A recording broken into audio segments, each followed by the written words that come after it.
सुरुवातीलाच आत्ताची महत्त्वाची आणि मोठी बातमी बॉलिवूड अभिनेता सैफ अली खानच्या तपासातील मोठी अपडेट हाती येतेय। पोलीस सूत्रांनी दिलेल्या माहितीनुसार संशयितानं शेजारील इमारतीतनं सैफ अली खानच्या इमारतीत उडी मारली होती। संशयित दुसऱ्या इमारतीच्या कंपाऊंडमधनं सैफच्या इमारतीत आल्याचं पोलिसांनी सीसीटीव्ही फुटेजमध्ये पाहिलंय आणि त्यामुळे दुसऱ्या इमारतीतनं कंपाऊंडमधनं यानं प्रवेश केला अशी माहिती आता पोलीस सूत्रांकडून मिळतेय। शेजारच्या इमारतीमधनं हा प्रवेश केलेला आहे आणि त्यामुळे कानोकान खबर ही सैफच्या इमारतीत असलेल्या सुरक्षा रक्षकाला लागलेली नाही। पोलिसांनी ही माहिती दिल्याचं कळते। खात्रीलायक सूत्रांनी दिलेली ही माहिती समोर येतेय। अधिक माहिती घेऊयात। रौनक कुकडे आमचे प्रतिनिधी आपल्या सोबत आहेत। रौनक, काय अधिक माहिती येतेय?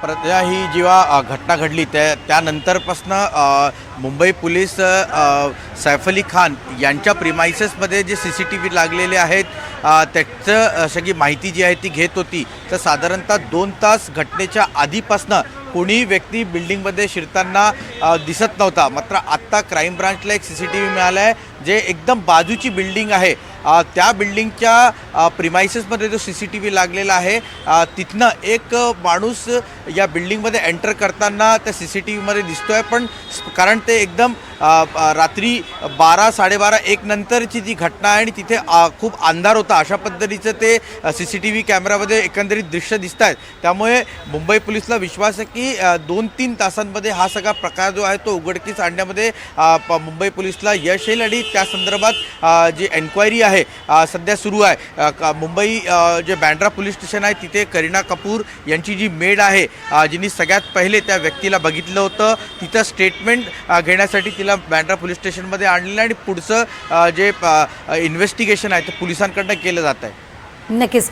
मात्र या सगळ्यामध्ये जे इन्व्हेस्टिगेशन होते त्यात किती जण दिसत आहेत याबद्दल काही माहिती मिळाली आहे का? कारण ही एक संघटित टोळी असणार आहे, किमान 4-5 जण असतील, किमान 2 तरी असतील।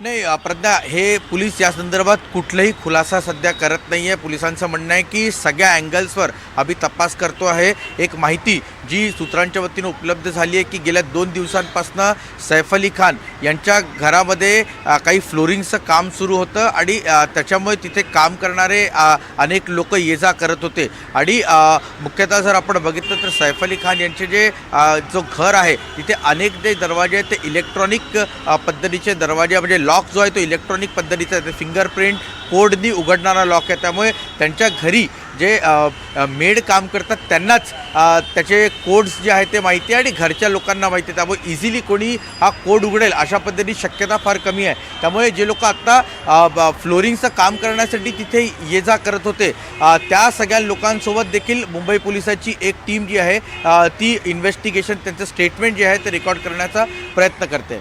अगदी सगळ्यात महत्त्वाचं म्हणजे तिथे जे केअरटेकर आहेत घरातले किंवा कर्मचारी आहेत, महिला आहेत, या सगळ्यांची सुद्धा चौकशी होती आणि घरात फ्लोरिंगचं काम चाललेलं होतं त्यासाठी आलेल्या कर्मचाऱ्यांची सुद्धा चौकशी होती असं कळतंय। एकूण किती जणांची चौकशी आतापर्यंत झाली आहे किंवा सुरू आहे?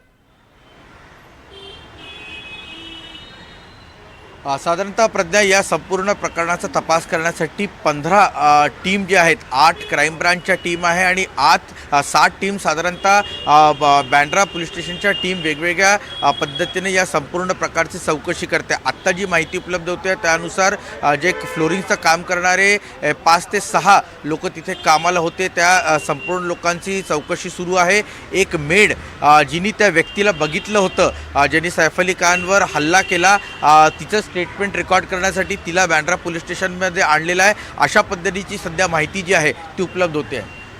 नक्कीच। मात्र या संपूर्ण प्रकरणामध्ये पोलीस तपास जोरदार सुरू आहे। पोलीस अजूनही पूर्णपणे माहिती देत नाहीये। साधारण कधीपर्यंत पोलीस माहिती देतील किंवा मग एखादं रुग्णालयाकडून सुद्धा एक खास बुलेटिन जे असतं ते दिलं जाईल?